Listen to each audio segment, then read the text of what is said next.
Okay. Uh, the next talk will be by Saini, and will be about calculus on manifolds. Go ahead. All right, hi. So yeah, I'll be talking about calculus on manifolds. And in order to get started, we'll be talking about what surfaces and manifolds are, and then how to classify manifolds, and then some notable theorems connecting the classification to calculus on manifolds. So first, what are surfaces and manifolds? A surface is a space which locally looks like a plane, or like R2. However, that doesn't mean it has to be in R2. It can live in higher dimensions. For example, we have the sphere and the torus and double torus, which all live in R3 but look like a plane locally. And for a surface, we can define the genus G, which is the number of holes or tori that connect to make up that object. So a torus would have a genus of 1, and a double torus would have a genus of 2. So a manifold is a space which is just a surface in a higher dimension. So it locally looks like any Euclidean space, Rn. And a surface is a two-dimensional manifold, which we call a two-manifold. And then some other examples of manifolds are Euclidean space itself, or the sphere in n dimensions and the torus in n dimensions. And then two surfaces, which are also manifolds, are the Klein bottle and the projective plane. So the projective plane is like a sphere kind of like twisted into itself. It's hard to visualize. So when we say locally looks like, what we really mean is that every point has a neighborhood homeomorphic to an open set in Rn. And homeomorphisms are essentially just transformations that use stretching and bending, not tearing or gluing. So a cube, you can stretch and bend the sides to make it into a sphere, so they're homeomorphic. And this, when we say two shapes are homeomorphic, that means they're essentially equivalent in how we see them. And so on a manifold, the map that we take from each of these neighborhoods to Rn is called a chart. And this is important because it allows us to define smooth manifolds. So a manifold is smooth if the charts match up smoothly where they overlap. So every part is being mapped to Rn in a way that like corresponds to neighboring areas. And so this allows us to do calculus on manifolds using what Andrew talked about, tangent spaces and tangent vectors, which are just tangent to the manifold. So now we can classify these manifolds. The goal of classification is to essentially list out all of our manifolds using certain properties, and these properties should stay the same if the shape stays the same. And so using the vocabulary we just learned, that means these properties must be invariant under homeomorphism. So when we stretch or bend the shape, they shouldn't change. So the first property is orientability. So an orientable surface is just defined as having a consistent inside and outside, if you think about it. If you move an arrow pointing outwards around the surface, it should stay pointing outwards. So we can look at orientability of the sphere, the torus, and the Mobius strip.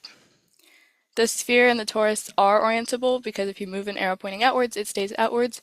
But for the Mobius strip, the arrow flips inwards by the time you get back to your original point, so it's not an orientable surface. And then next, the orientability of manifolds is the same thing in higher dimensions. So that means the directions have to stay the same between all the charts. And instead of moving an arrow, you move like a local coordinate system around the manifold, and it should never have to flip in order to stay continuous. And so three examples are Rn, the sphere in n dimensions, and the torus in n dimensions, and these are always orientable. And so our next property that we're going to look at is the Euler characteristic. So the Euler characteristic of a manifold is the alternating sum of the number of cells of each dimension in a triangulation. And that sounds super complicated, but a triangulation is just splitting up the manifold into triangles, and then each cell is just like vertices, edges, faces, and so on for higher and higher dimensions. And so for a surface, it would be the number of vertices minus the number of edges plus the number of faces. And for polyhedra or platonic solids, this is always equal to 2. So like the cube, you have 6 faces, 8 vertices, and 12 edges, so the alternating sum is 2. So the properties of the Euler characteristic are that it's well defined, so it doesn't depend on the triangulation you choose for the manifold. It's the same for the manifold. And it's also invariant under homeomorphism, which is exactly what we need. And it only depends on the genus. For orientable surfaces, chi, which is the Euler characteristic, equals 2 minus 2g, where g is the genus or the number of holes in the manifold. So for example, the sphere has 0 holes, so the Euler characteristic is 2 minus 0, which is 2. And then the torus has one hole, so the Euler characteristic is 2 minus 2 times 1, which is 0. And you can notice that the sphere is homeomorphic to the cube, as we said before, and so it actually follows that property for all Platonic solids that the Euler characteristic is equal to 2. So V minus E plus F is equal to 2. And so lastly, we have the classification theorem. For any compact connected surface, so just like any one-piece surface that's like bounded, it's uniquely determined by orientability and chi. So we can actually say that they're homeomorphic to only 3 types of manifolds. For orientable surfaces, they're all homeomorphic to either the sphere or connected tori. For example, the mug is just homeomorphic to a torus. And for non-orientable surfaces, they're all homeomorphic to connected projective planes, which were the twisted spheres we talked about earlier. And so that's how we classify all manifolds using orientability and chi. And next we have some theorems that connect the classification we just talked about to calculus on manifolds. So the first one is Gauss-Bonnet. So the theorem states that for a compact oriented surface without boundary, the integral of curvature over the manifold is equal to 2 pi times the Euler characteristic of the manifold.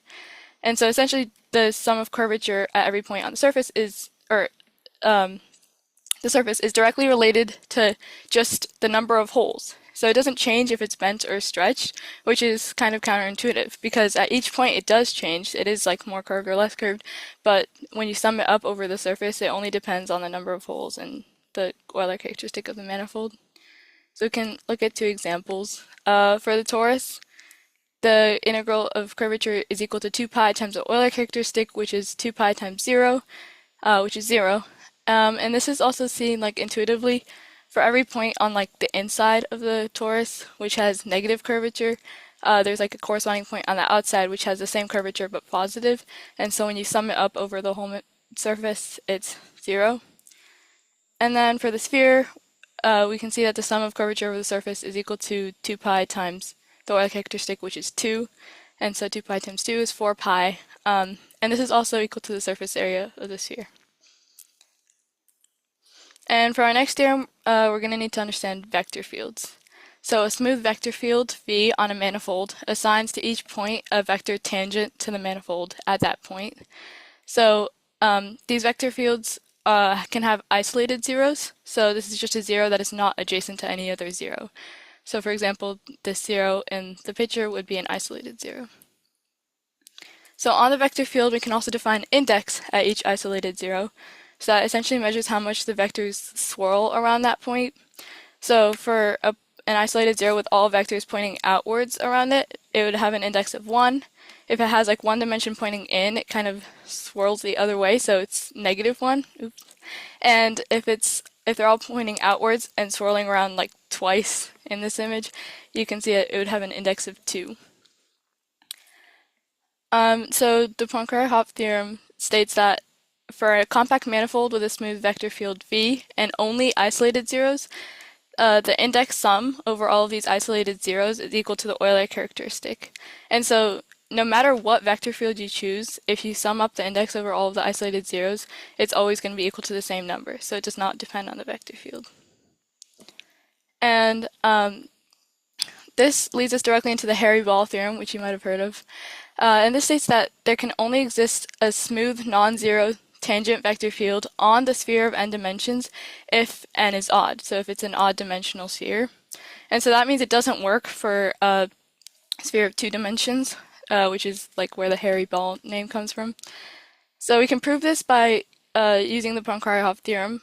If we take the Euler characteristic of the sphere of n dimensions for even n, it's always equal to 2. So we know that the index sum must be equal to 2 by this theorem.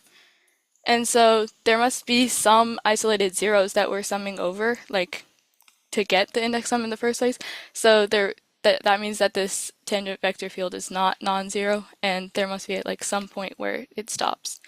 However, it does work for odd n, like the circle. You can see that in the image that these are all tangent vectors at every point on the circle. And then for the ball, it doesn't work. There would be one point like this, or maybe multiple, where it just has to stop. So that's the hairy ball theorem, application of Poincaré-Hopf theorem, and yeah, that's my talk. Hey, Any thank you. questions? Yeah. Yeah. Any questions?